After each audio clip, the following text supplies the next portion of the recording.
Welcome to this episode of Chatting with Staxx. I'm your host, Bill Staxx, and today I got Ignacio Estaban.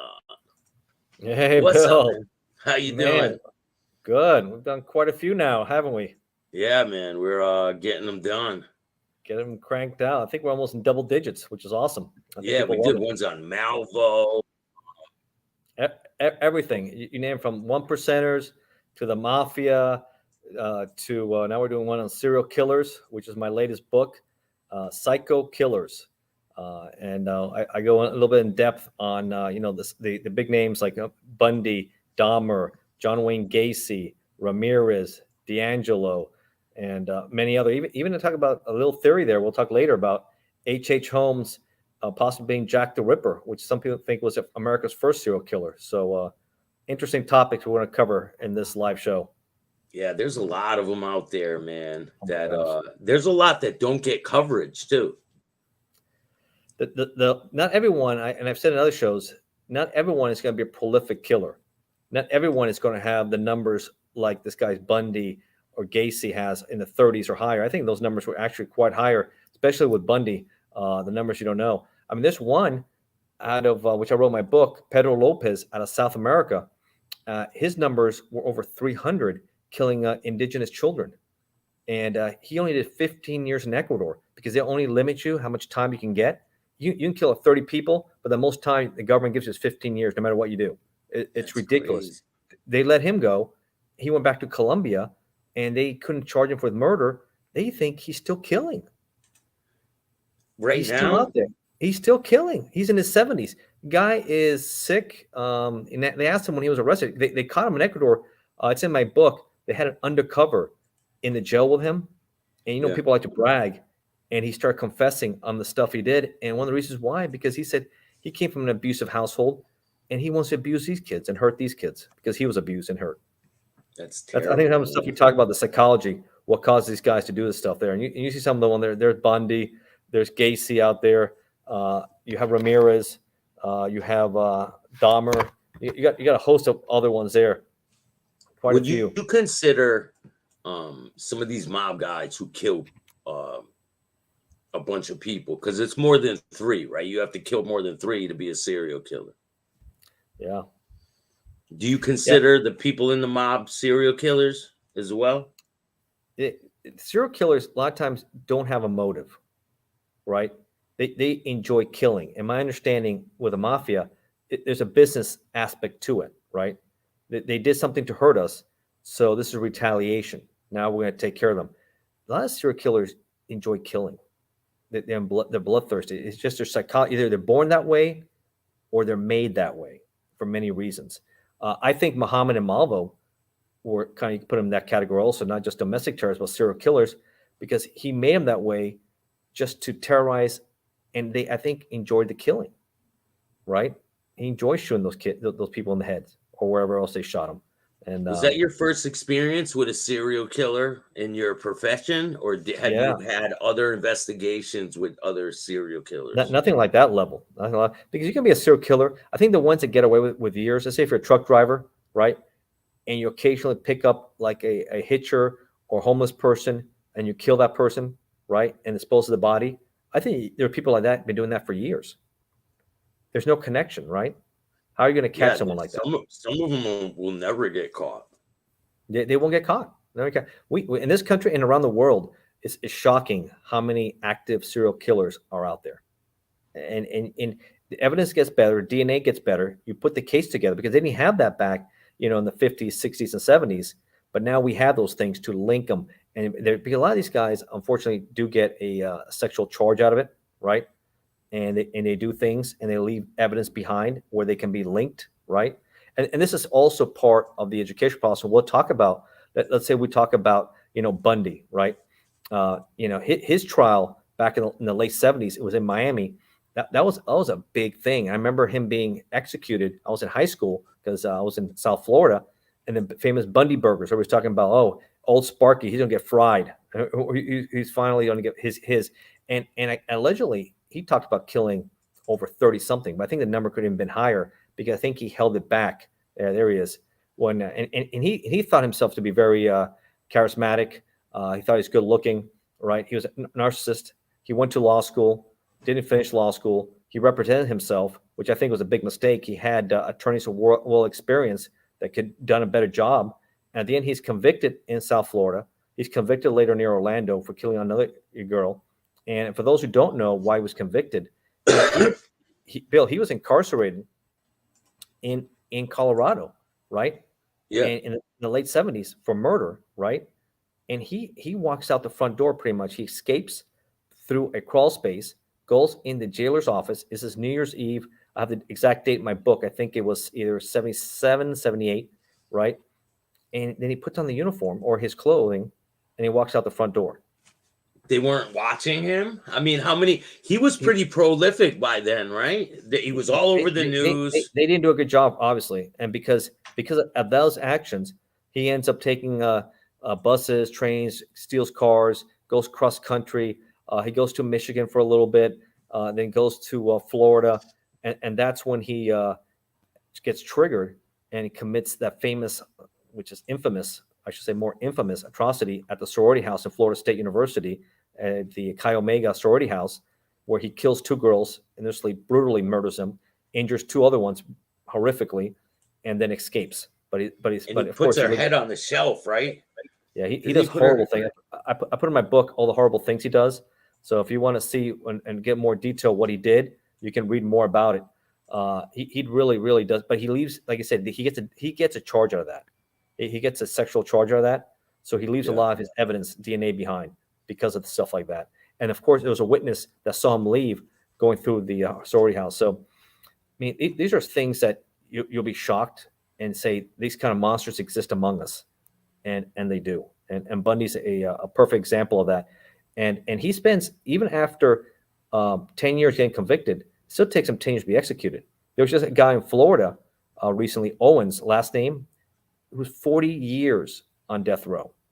He just got executed recently, right? Just recently. DeSantis signed it. He got executed. 40 years, Owens, his last name.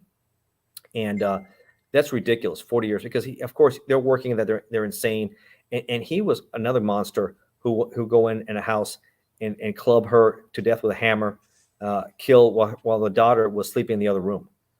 I mean, there's so many monsters out there. It's amazing. So it was Old Sparky, and Old Sparky was in Rayford, Florida, and his electric chair. And that went on for years, from the 20s, I think, until like the late 90s or 2000s. And now they use lethal injection. I think it's more humane. Old Sparky scared a lot of people, right? Old Sparky has infamous killings. Executed quite a few people. Bundy, of course, one of the most famous ones, but they've done a lot of serial killers in Florida. A lot of serial killers. Even one. That woman, Eileen Wuornos, went to Old Sparky, didn't she?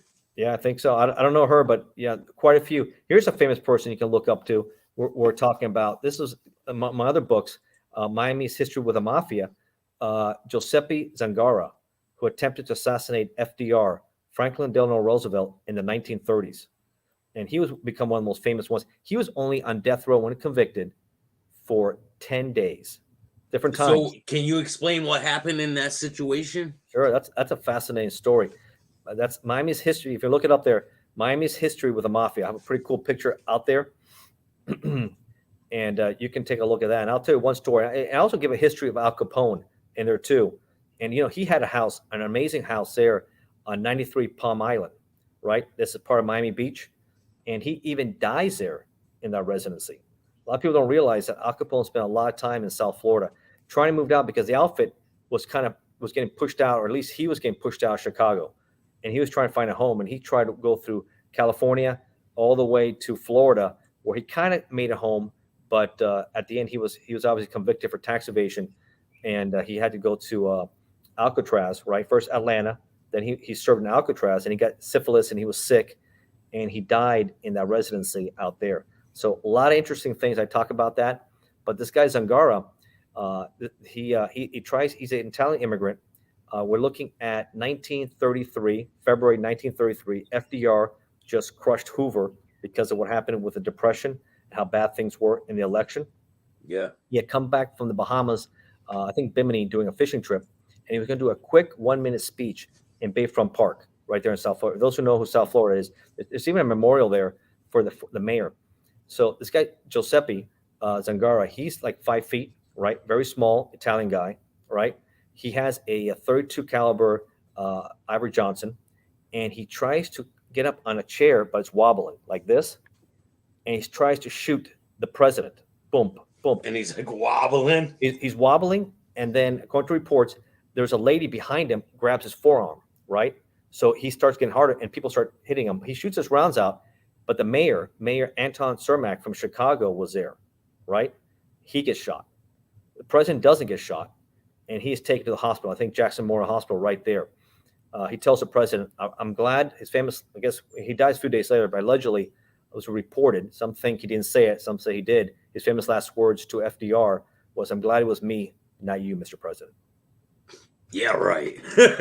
You know he didn't say that. I don't think everybody wants to die like that. So better me than you, Mr. President. Now let me die. Yeah.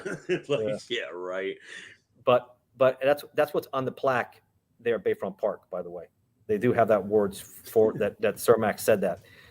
Little background why I brought this whole thing about killings and stuff. He thinks, we're talking about the mafia, that this guy Zangara was hired to actually kill the mayor and not the president, because of his ties with Frank Netti, right? And Frank Netti at the time was running the outfit, and of course the mayor wanted to clean out Chicago, and allegedly had officers from Chicago do a search warrant at his office and shoot him. They almost killed him, but he lived, and allegedly said that he shot at them first. And later, it showed that he never had a weapon. He never tried to shoot the officers, and he was clear to that, and the officers were fired for what their actions were.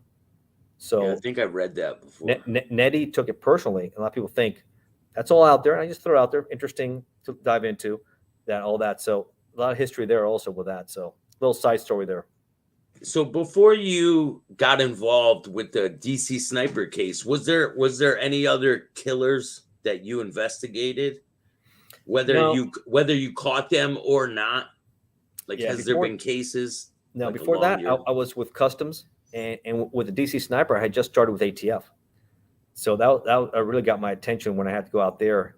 I was working in Tampa, and of course, it was a major response. I think I talked in the other shows how it pretty much captivated the country and the world, and put everybody in shock, and covering it could be anywhere, shopping center, gas stations. These guys will randomly go somewhere. They were set up in their sniper's nest in their vehicle, right? The Caprice vehicle they had, Chevy Caprice, and pretty much had to set up a hole, shoot, and leave. So that was fascinating. But people said, why did you write a book like this, or what was your fascination? There's so many of them. They've been made in movies and books about and written about, and the psychology is fascinating. And people have asked me to, and a lot of shows about it. I decided to write one, and I think the show has done the book has done decent, and people have been fascinated with all the shows I've been doing with it. Why do you think that they gave the older guy the death penalty and not the younger kid, since he was the trigger man, right? Oh, Muhammad and Mavo. Yeah, Mavo was underage at the time. So that's the Supreme Court said he was 17 when he was doing these killings, and they ruled that he couldn't be executed. It's against the law. It was against the law to give the death penalty to someone underage, right? That's what I believe. And also they think he was manipulated and converted into this killer, right? I mean, he pretty much trained him to be an assassin, a cold-blooded killer. So that's a little bit of Muhammad and Mavo. But then you transition to some of these guys. That was recently. Bundy's a little different. Dahmer, obviously, the cannibal from Milwaukee. It's amazing. Some of the stuff, shocking what he was doing. A lot of people don't realize that he was almost caught back in the early 90s, right? By his father, right? By his father with the head. He almost found the head in the box. Or how about when he had a 14-year-old Laos boy, right? Was a prostitute, right? He was sleeping with him, right? And then he injected his front lobe with some chemicals, right? And he wanted to convert him. He was getting sicker and sicker. He wanted to convert him to a sex slave, a human sex slave, right? To use as he wanted to. But Dahmer was a heavy drinker. He was an alcoholic. And he went in the stupor sometime, and he left him there thinking he'll be okay. He'll be still in his sleep mode. and he went to the bar, get some alcohol, what have you.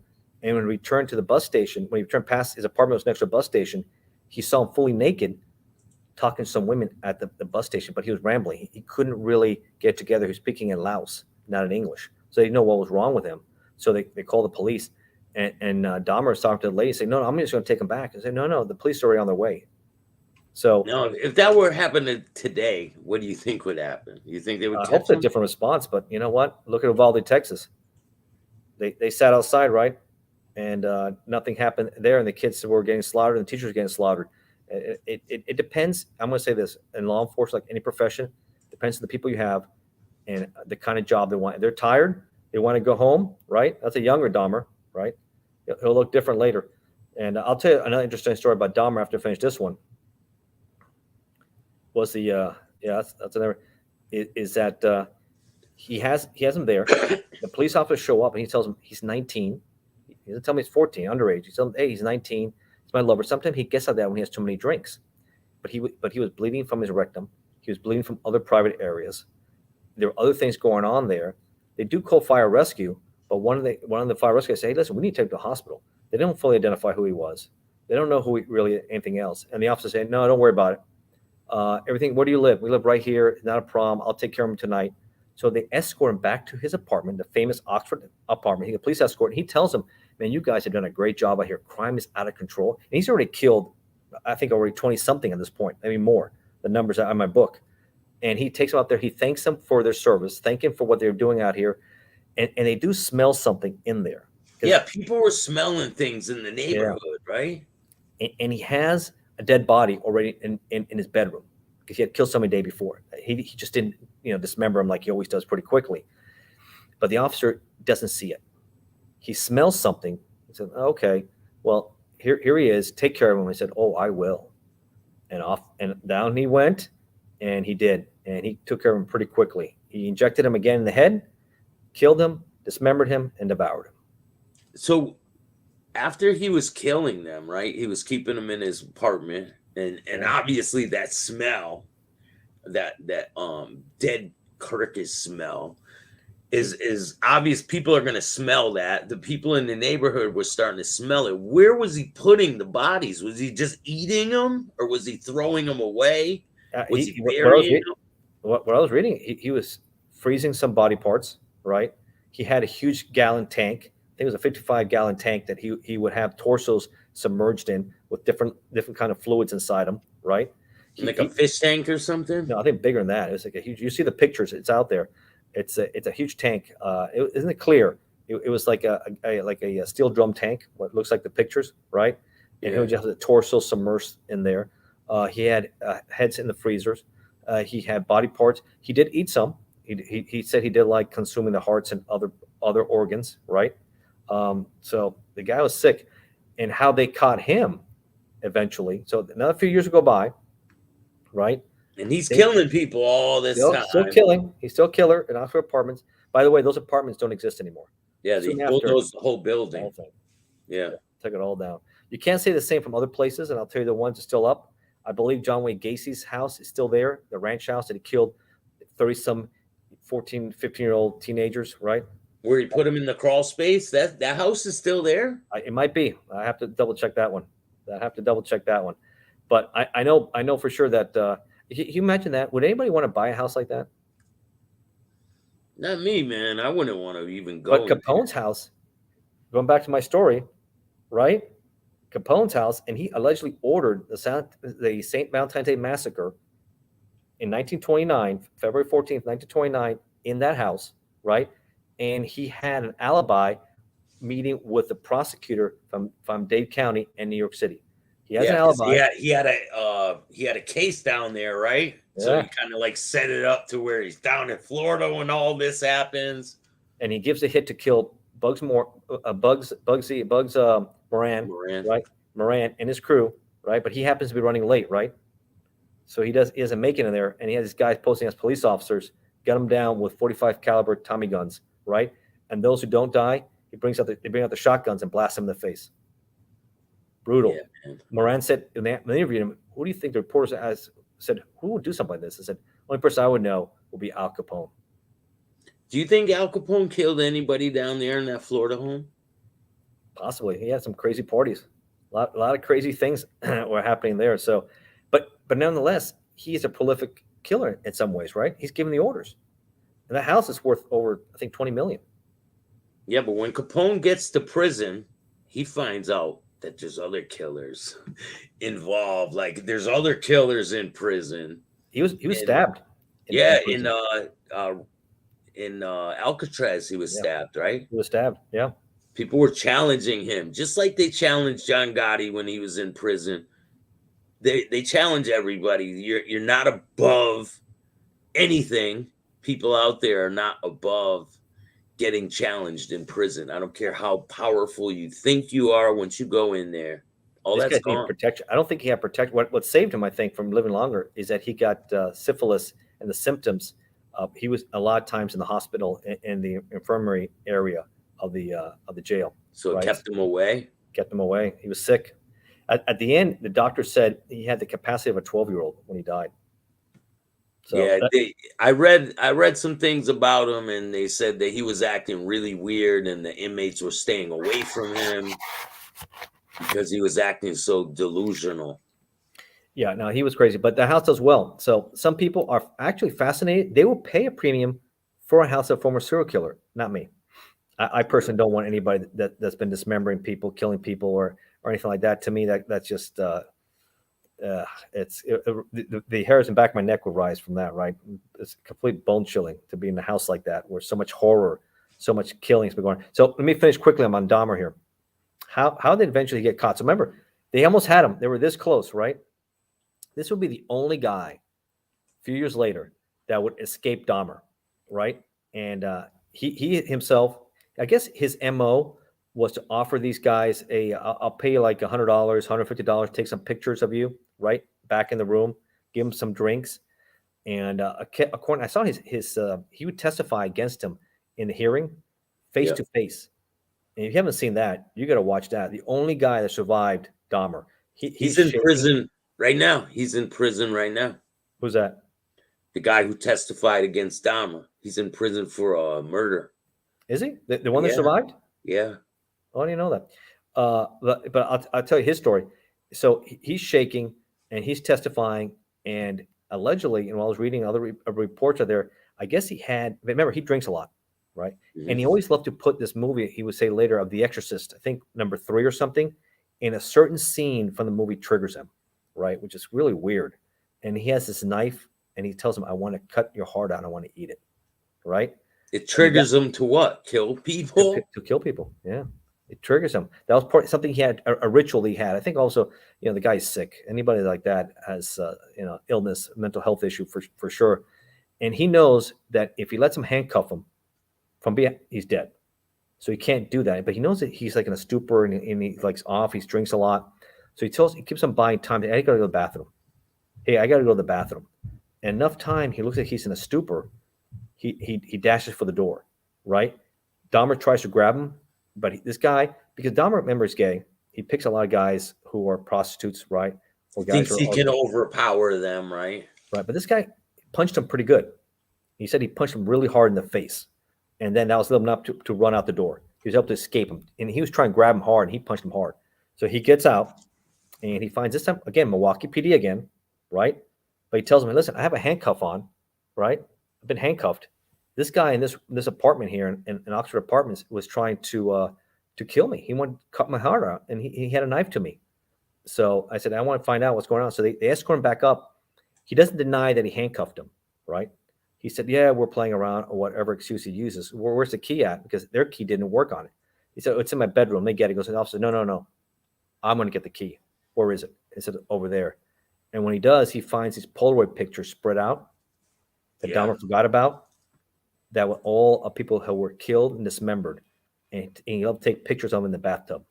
So you have them all picture these. And he said, what is this? This is real? And then when they looked around, they see some heads on the shelves and some other stuff. And they open the freezer and they see more parts.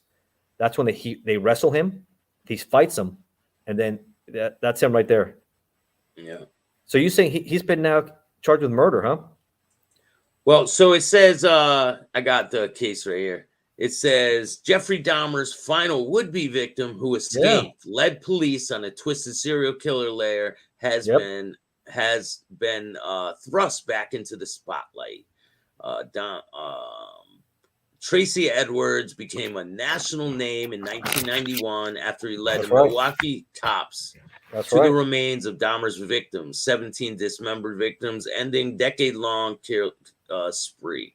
But Edwards' life quickly spiraled out of control, and he was accused of killing a man almost 2 decades after he survived the tragic fate himself. He's the only one that survived Dahmer. Yeah, so he ended up killing a man.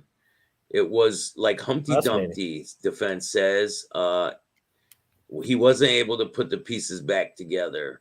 That's shocking. I didn't see that part. Wow. It says he led police onto the after bolting from the house of horrors, handcuffed. Edwards flagged down a patrol car in the street, telling officers Dahmer tried to kill him. He led police to the apartment. And they discovered the bodies.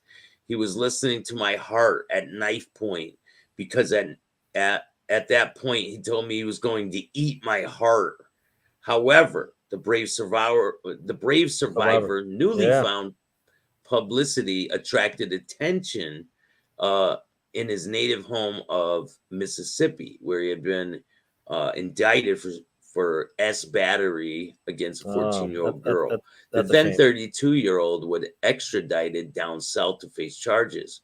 When he returned to Milwaukee, Edwards racked up arrests for possession, drug possession, theft, property damage, failure to pay child support, and bail jumping. As he lived out, and he was homeless, and he would live in homeless shelters.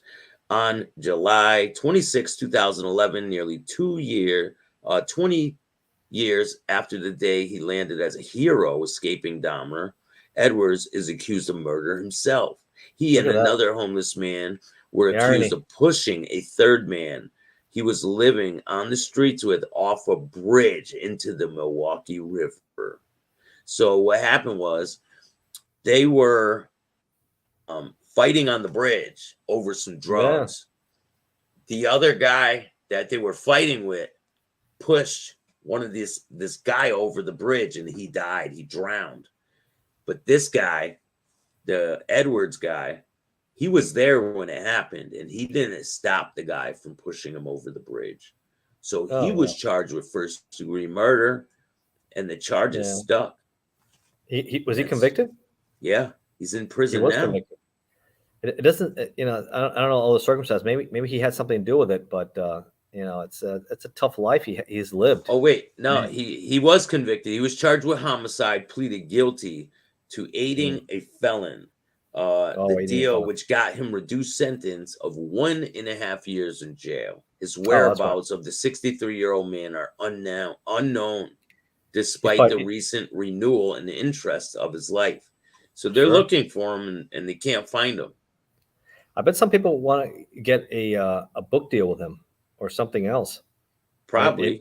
Maybe even do a documentary. The only guy that survived Dahmer and his life and how it turned and where it gone. I mean, that could be an interesting series for sure on his life. I mean, it's fascinating that the hearing that he testifies and he's shaking against Dahmer, and Dahmer is looking at him.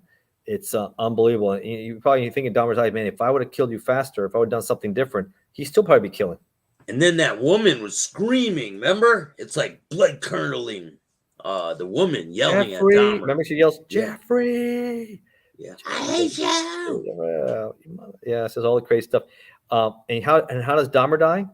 Man, he dies in prison. He gets clubbed to death by a schizophrenic who beats on him with a 10-inch bar. These are all Dahmer's victims. Oh wow, yeah, crazy. It's a lot of people. He targeted a lot of black males.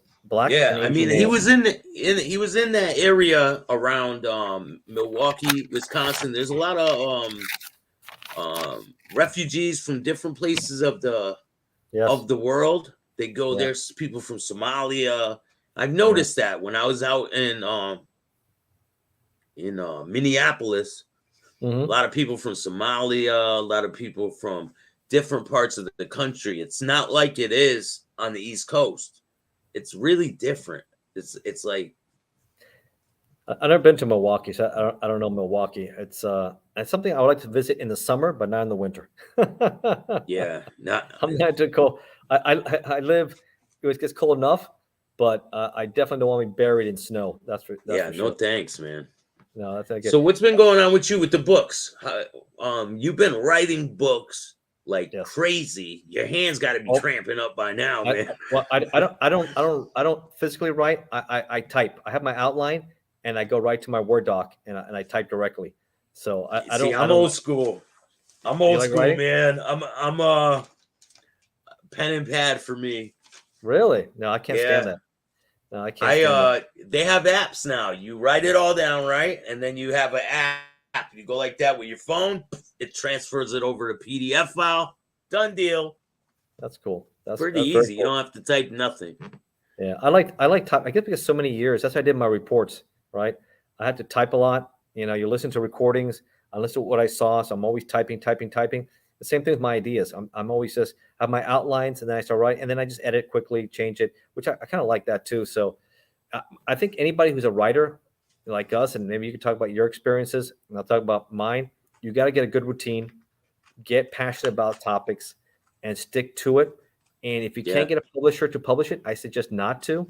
I suggest what I've been doing, self-publish through Kindle, Amazon, and you'll get about almost 80% royalties for yourself. That's a nice part there, but you have more, and you have all control of your product. People, publishers will change it. They'll make it. It's all yours. You write the way you want, and you publish as you like. Yeah, publishers have control, creative control over everything, right? Not when you self-publish. I control everything. So I'm the writer. I'm the editor. I do my book covers. I market myself. I do it all. Just like I ran my cases, Bill.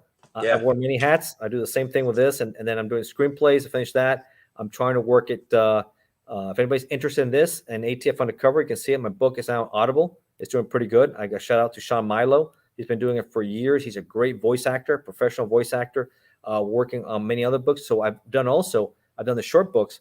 So I've combined a lot of them together. So if you like a long read, I've got long reads, I've got medium reads, and I've got the short reads. And the Audible, we're doing the most dangerous crime syndicates of our time. It's going to be about 7-hour listen. So if you're going to like that one, it's coming out shortly. Hopefully I'll have it out by the end of the summer. That's going there. But ATF is about a little less than 2 hours. Available on Audible. And I think I sent you some free credits. Hopefully you get a chance to listen to it. Yeah, I will. I haven't had a chance yet, but I definitely will do that.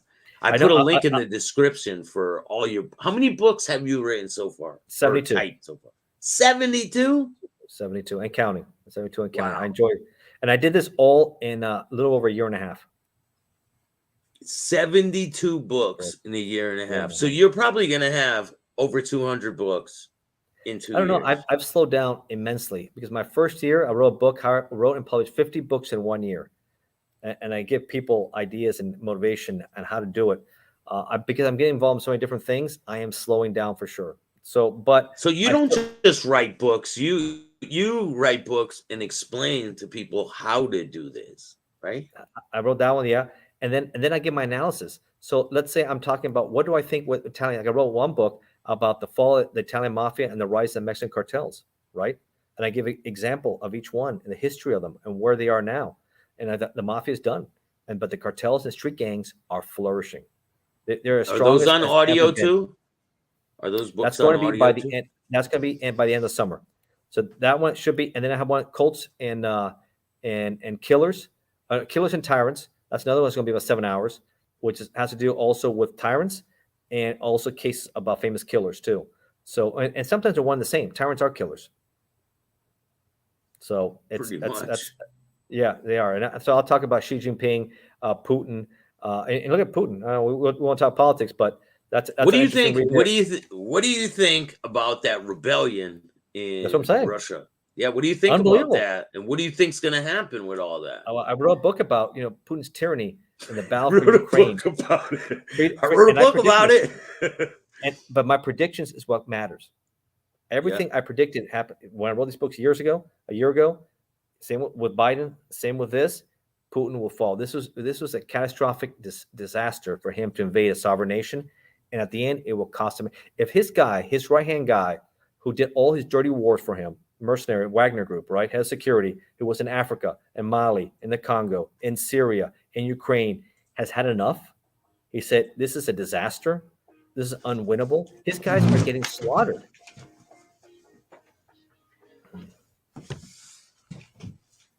All right. His guys are getting slaughtered, right? They're getting and that's what he had. I really thought he was going to go all the way to Moscow. He had about 25,000 forces. He had the support of the people, right? I think he was, and what I heard, I mean, I wasn't there, obviously, that Putin and his cronies, they took off and they left the Kremlin, thinking he was only, I think, about 20 miles away from the Kremlin. That this guy's going to take the Kremlin. That's how scared he was. But what? Yeah, what, but they were on their way to Moscow and they stopped. Why did they stop? Well, that's the interesting part there. I think Putin at the end, I think he bribed him. He paid him. I think they say, listen, we'll pay $1 billion, because this guy's have oligarchs, and they say, listen, pay him off. He's right now, allegedly, he's in Minsk in Belarus with another corrupt dictator out there, right? So you got one dictator in Belarus. You got this guy's a corrupt dictator. And this guy, remember, he's no saint either. He's a mercenary. He's a hired gun. He's a killer, right? So if he takes over, he'll be just as bad as Putin, because these guys are all killers. So? I think he's a killer. The only thing he would do, I think, is end the war in Ukraine, because he knows he said the premise for the war, all red flags. You decide to invade a sovereign nation because of power, and you want to control. He wanted to, and I put in my book, he wanted to create a modern. He wanted to be a czar, right? He wanted to be like a czar and create a new Russia. Right, not a USSR, because he liked capitalism. He hated communism. So he wants all the money and all the power. That's a piece of garbage. I think that new guy has a chance to overthrow Putin. Do you think it would be better? Do you think it would be better if Putin was gone and this guy was in? Or do you think it would be worse? It could be. I don't know. It could be worse. But none of these guys are good. I mean, you need someone who is none of these guys believe in democracy. That's the thing. You need someone who can somehow take control, who want to bring like we have, a system of freedom, democracy. These guys are all dictators. They want control. They don't want anything where they want everything for them. And if you don't listen, because look how Putin was. He killed dissidents. He poisoned them. He killed journalists. And it'll be the same thing. He was scared of this guy because he knows what kind of monster he is. He should be held for war. He'll be held for war crimes, right? Once this is all over with. I doubt it. I doubt it, because it's going to be hard to extradite him. I think he'll be killed. Only time will tell, right? Yeah, no, that's interesting too. Putin's tyranny. So I do a lot of politics. If they don't know me, first time they see me, you can check me out on Amazon. This is just a small snippet. We talk about the book Psycho Killers. We'll have that out there too. You have my books dealing with organized crime. So you heard what my opinion is. I think the mafia's gone. And you don't have to just listen to me, but you hear what the guys who were in the mafia, you listen to their shows, they also agree. And what's the biggest force that destroyed them? Racketeering, right? RICO charges. When you're looking at so much time, everybody flips on everybody. And that pretty much brought the whole families down, and they're done. There'll be some remnants here and there, but nothing what they were in their heyday. Even at their heyday, let's say the Gambino crime family in the 80s, they were bringing maybe half a billion, $500 million a year, right? The cartels are bringing 15 to 16 billion a year. That's one crime. That's just to say Sinaloa. That's not talking about CJNG. That's not talking about the Gulf Cartel. They're getting way too powerful, I think. They're extremely powerful. They pretty much run Mexico. In my opinion, Mexico is a failed state. It's a narco state pretty much, and they're running it. Just like Venezuela is a narco state with Nicolas Maduro, pretty much running all the drugs in Venezuela, and he's been indicted under the Trump administration as a narco dictator. So, will a new administration try to do what they did with Noriega and bring him in from Venezuela? I don't know. They should. They should. Listen, I went down to Philadelphia and I seen all this drug addiction firsthand at what the country is going through. It is bad, man. Like people shooting dope right in their neck in front of the police. People laying dead on the ground, just on the sidewalk. And people are just walking by them. It's crazy. Stuff you've never seen in your life. Rats running around, needles everywhere, people just slumped over everywhere. It's crazy. Yeah, no, I saw that in DC a little bit also. especially with the homeless near the train stations, right? When you have their what is going on? And this was a year ago, and this was during COVID and everything else, and it was just massive amount of people that has to be cleaned up. There's a health crisis, drug crisis, everything going on. They need to do something about it. Fentanyl, we have a fentanyl crisis. We have a crisis in drugs, and it has to start at a young age. And I keep on saying that you have to get kids not to get attracted to drugs, get them healthy lifestyles. It's like smoking. If you don't smoke at a young age, you're not going to smoke later as an adult, right? That's just, they don't get involved in it. It's something that, especially if you don't see it at home. People need better role models, like you said. They need better role models, better examples, better role models, better lives, and people being there. They need a lot of them do need both parents. They need both parents. Sometimes the mother works and she can't, and it's too much for her. So there's no father figure around. That hurts also. So it's a complex issue, combination of many factors in there. But a lot of these countries are weaponizing drugs to the United States to see us fall like a rotten apple. And they think that's one way to do it. You see in Central America, you saw in Venezuela, you see it in Colombia, Mexico the same way. These cartel groups don't care. They like the money. And a lot of these guys may use it, may not use it. But you know what? They pump it in because it makes them a lot of money. Yankees for life. What's up, man? So I got a clip from when I was in Philadelphia. Oh, yeah? Let's check it out. Yeah, I'll show you what it was like, man. It's crazy. Check this out. We're down here in Kensington and Allegheny. Oh, my gosh. Helping some people out. Stay tuned, man. Chatting with Staxx coming to you live. That's next to the police station, huh?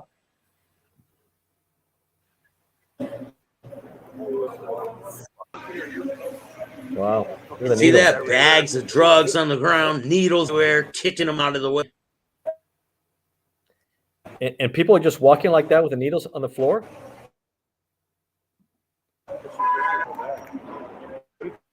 Yeah.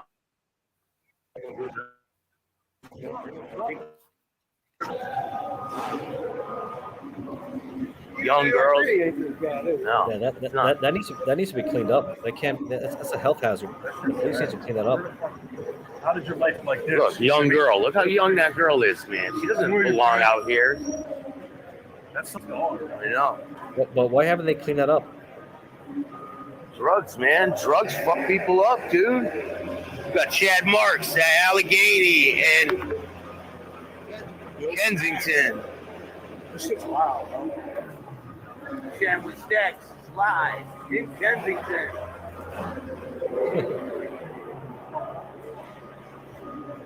Giving it to you real and raw. This is what it is. This is what America is, bro. That's the sad side of America right there. That's the troubleful. My thing is they clean that up. Take a water. Needles everywhere you look. It's crazy. And that was near a train station or something, a bus station? That's right. Allegheny and Kensington. It's a whole neighborhood. It's an open air drug market. It's the craziest open air drug market in the US. Police right there. People are selling drugs. They're shooting drugs right in their neck.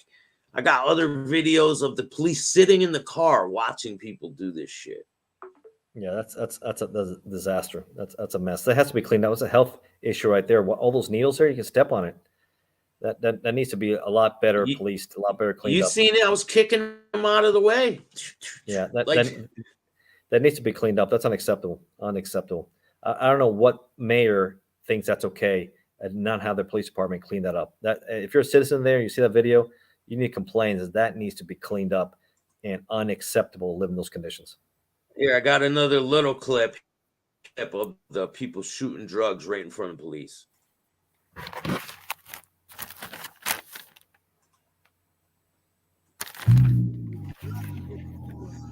Allegheny right now. It's about to come around.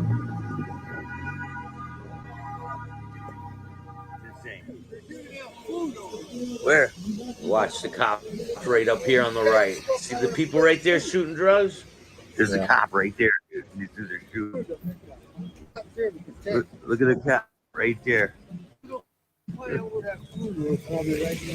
Crazy.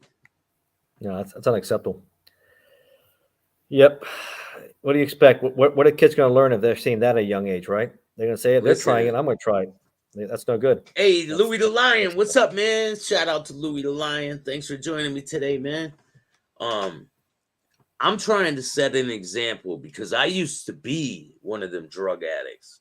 And Yeah. I'm trying to set an example to show people that you don't have to let your life just crumble down into shit. You can pull yourself out and you can change the trajectory of your life. You don't have to just be living in the perpetual bullshit all the time. Like, you know, I'm glad you're doing that, Bill. That's a great example. And I just tell people, if you start early, you don't want your kids in a lifestyle, keep them away from that. Keep them away and just tell them how dangerous and how it's going to destroy their lives. You only have one life to live it to the fullest. I've been fortunate enough. I made good decisions, had good parents, right?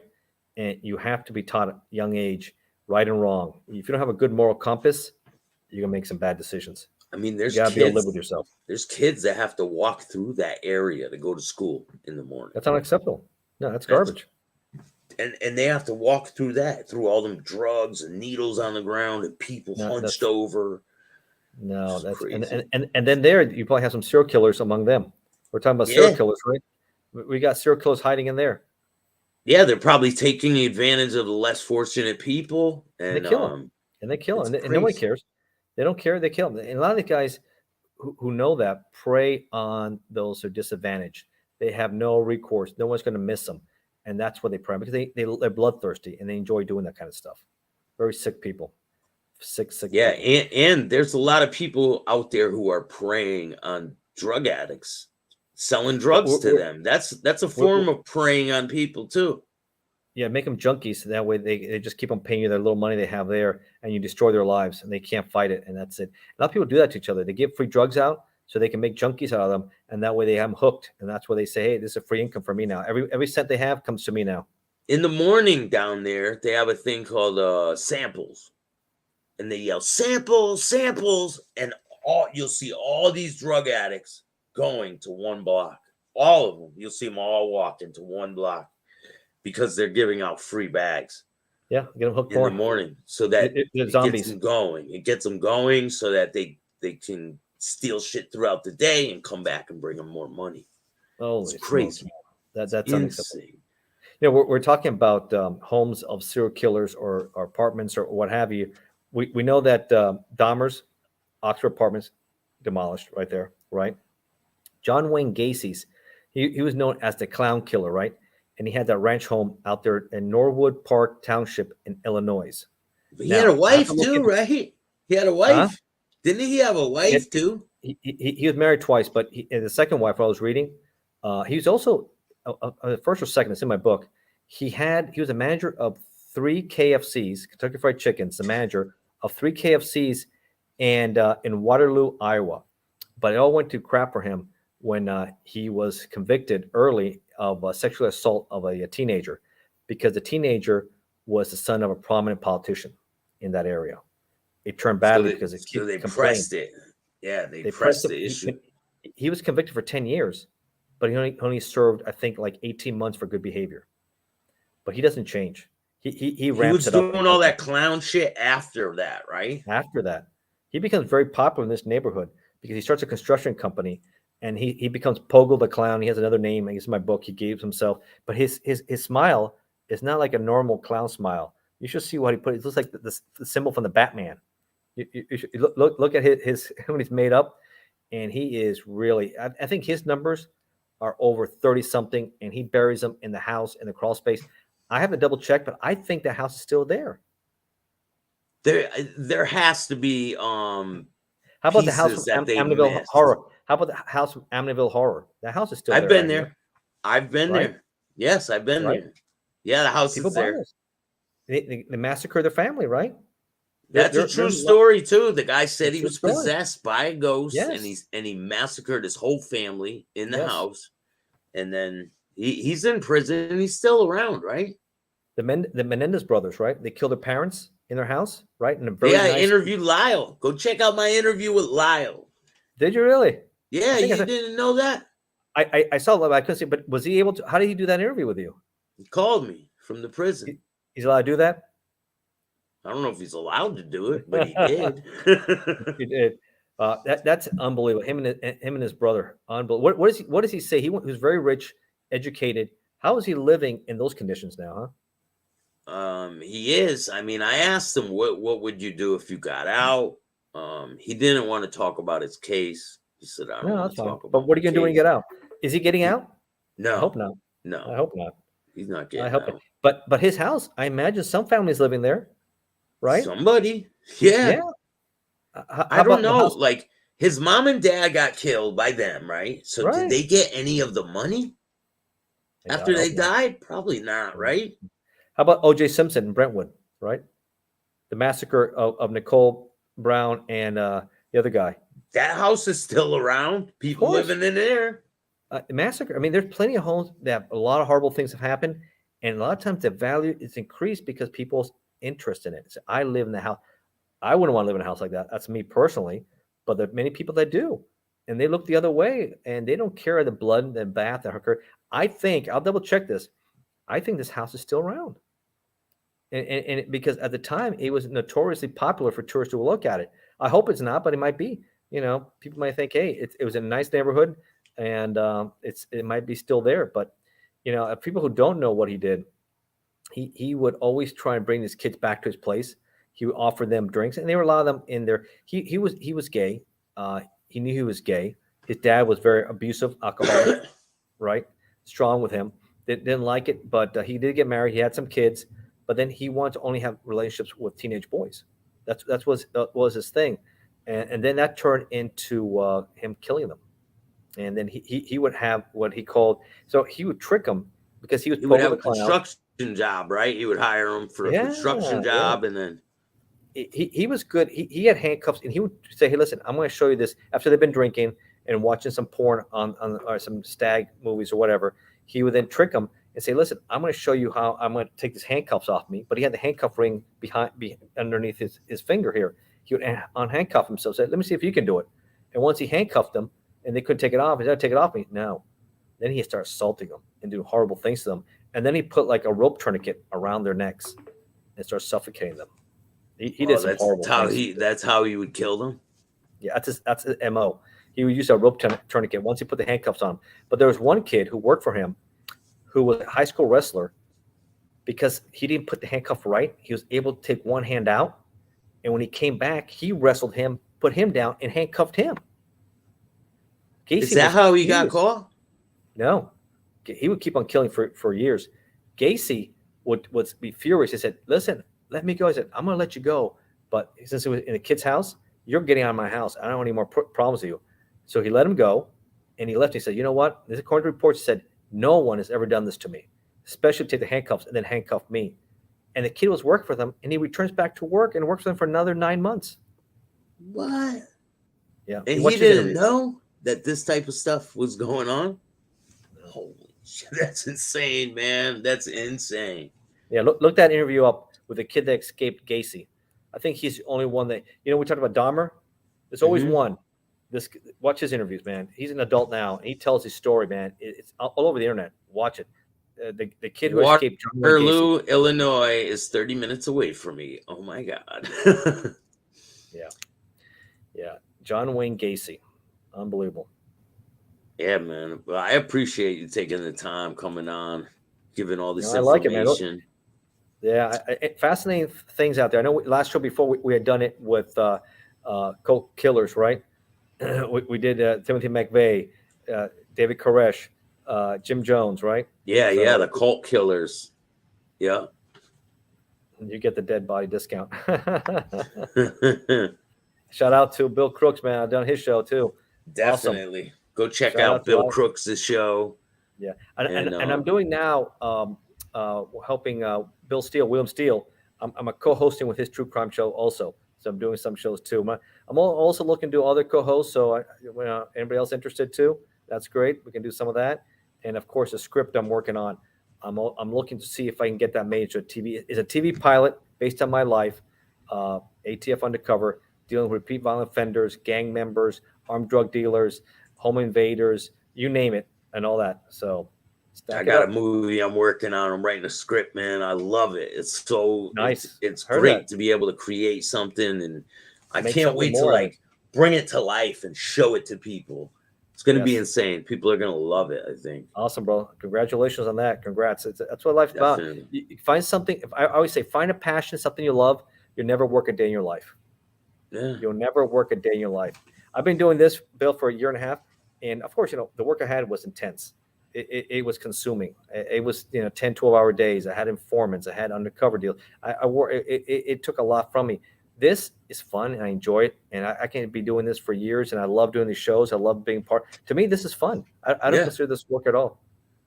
And make sure you guys go check out his book. I get 90% of the cut.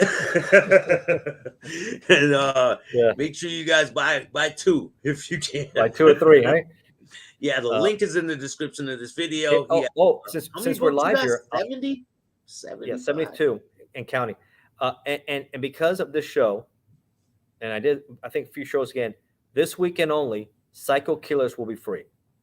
Because of this show, Psycho Killers will be free. You don't have to be, all my books are free for Kindle Unlimited subscribers, but if you're not, go on Amazon, type in Psycho Killers starting tomorrow from Thursday until Monday. The book will be free. Check it out. It's intense, unreal. Let me know what you think. And please, I give these books out for a reason. Give me some reviews, right? Go on Amazon. Give me reviews on Amazon. If they don't let you because you don't buy stuff on Amazon, because sometimes you don't, they won't let you give a review. Okay, if you don't, you can go to Facebook, find my page, leave me what you think about it. I appreciate that. Or go to Goodreads, right? LinkedIn, any other platform you can, leave me a review and enjoy it. I appreciate that. Definitely, man. I can't wait to see your story get made into a movie. I'm hoping. I'm working on it. Maybe I'll play a cop in that. And vice versa. If you need me for something, let me know. I'll be more than happy to. 100%. I'll play a bad guy for you. Yeah. You. Since I did undercover. Since I did the undercover. Yeah, we could switch roles. But if you guys like this type of content, make sure you hit the like, subscribe, and notification bell so you can get my videos every time they drop. And if you don't like it, start your own damn podcast. Thanks for joining me.